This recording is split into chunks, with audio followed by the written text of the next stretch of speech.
अस्सलाम वालेकुम। Drama serial बड़े भैया की आने वाली साहब बहुत दिलचस्प होती जा रही हैं। फरीहा जो शुएब की बातों में आके बड़े भाई से बहुत बदतमीजी करती है, वो खुद भी बहुत दुखी रहती है क्योंकि वो सोच भी नहीं सकती कि उसके बड़े भैया इस तरह कर सकते हैं। शुएब बहुत ही मकार इंसान होता है। वो बड़े भैया से पैसे भी ले लेता है और फरीहा से कहता है कि बड़े भैया ने मुझे पैसे भेजने की कोशिश की थी लेकिन मैंने उनको वापस कर दिए हैं, और साथ वो झूठी रसीद भी तैयार करवा के फरीहा को दिखा देता है, जिससे फरीहा का मान और बढ़ जाता है और उसे कहता है कि अब मैं खुद मेहनत करूंगा, पैसे कमाऊंगा और तुम लोगों को बहुत अच्छी लाइफस्टाइल दूंगा। वानिया अब एक और चाल चलती है। वो अलमीर और मिशेल को भी बड़े भैया के सामने खड़ा कर देती है। अलमीर बड़े भैया से कहता है कि हमें एक अलग अपार्टमेंट गिफ्ट कर दे। बड़े भैया को बड़ा गुस्सा आता है। वो कहते हैं क्यों, तुम्हें यहाँ रहने में क्या मसला है। वो कहता है कि हम लोग एक अलग से लाइफस्टाइल शुरू करना चाहते हैं, अपनी ज़िंदगी एंजॉय करना चाहते हैं।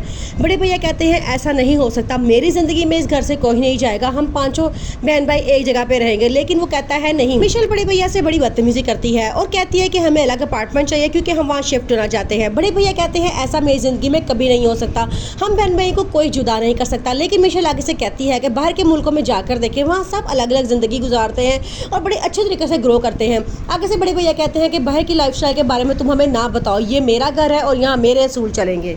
बड़े भैया बार बार अस्पताल जाते हैं। वो उस बात का सबूत लगाना चाहते हैं कि वो कौन औरत थी जिसे महेश को फ़ोन किया था और जिसकी वजह से महेश का मिसकैरेज हुआ है।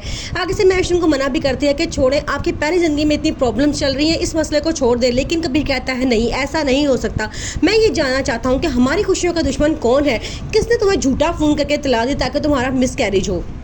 फरीहा की नाराज़गी खत्म करने के लिए कबीर अब एक अच्छी खासी रकम शुएब के अकाउंट में जमा करवाता है, जो शुएब अपनी बीवी को बिल्कुल भी नहीं बताता, बल्कि उसे कहता है कि भाई ने पैसे भेजे थे और मैंने उनको वापस कर दिए हैं, और एक झूठी रसीद बनवाता है और फरीहा को दिखा देता है और कहता है कि अब मैं सोचा है कि मैंने खुद मेहनत करनी है और अपने पैसे खुद कमाने हैं और तुम्हें तुम्हारी बेटी को अच्छी ज़िंदगी देनी है।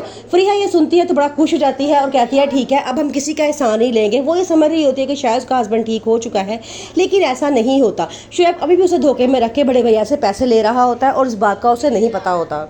दूसरी तरफ शुएब जो फरीहा को मोहब्बत के झांसे में फंसा रहा है, उसे कहता है कि तुम्हें कुछ दिनों के लिए अपने घर चले जाना चाहिए, अपने बहन भाइयों से मिलना चाहिए। लेकिन फरीहा साफ इनकार कर देती है और कहती है कि मेरी पूरी कायनात आप और मेरी बेटी हैं, मुझे उनसे मिलने की कोई ज़रूरत नहीं है। फरीहा के दिल में अभी भी गुस्सा है। वो समझती है कि शायद उसके बड़े भैया ने गलत हरकत की है, लेकिन वो ये नहीं जानती कि उसका हस्बैंड कितना चालाक है और उसने कितनी चालाकी से ये सब कुछ किया है। अलमीर और मिशेल बड़े भैया के पास जाते हैं और उन्हें जाके कहते हैं कि हमें एक अलग अपार्टमेंट लेकर दें। बड़े भैया कहते हैं वो किस लिए, तो अलमीर कहता है कि मैं अपनी वाइफ के साथ वहाँ शिफ्ट होना चाहता हूँ। बड़े भैया को बड़ा गुस्सा आता है और कहते हैं कि मेरी ज़िंदगी में मेरे भाइयों को मुझसे जुदा कोई भी नहीं कर सकता। इस मकसद के लिए मिशेल उनसे बड़ी बहस करती है और कहती है कि बाहर के मुल्कों में भी सब अलग अलग रहते हैं और हंसी खुशी ज़िंदगी गुजारते हैं। आगे से बड़े भैया कहते हैं बाहर की बातें तुम हमें मत सिखाओ, हम यहाँ के रहने वाले लोग हैं, ये मेरा घर है और यहाँ मेरे असूल चलेंगे।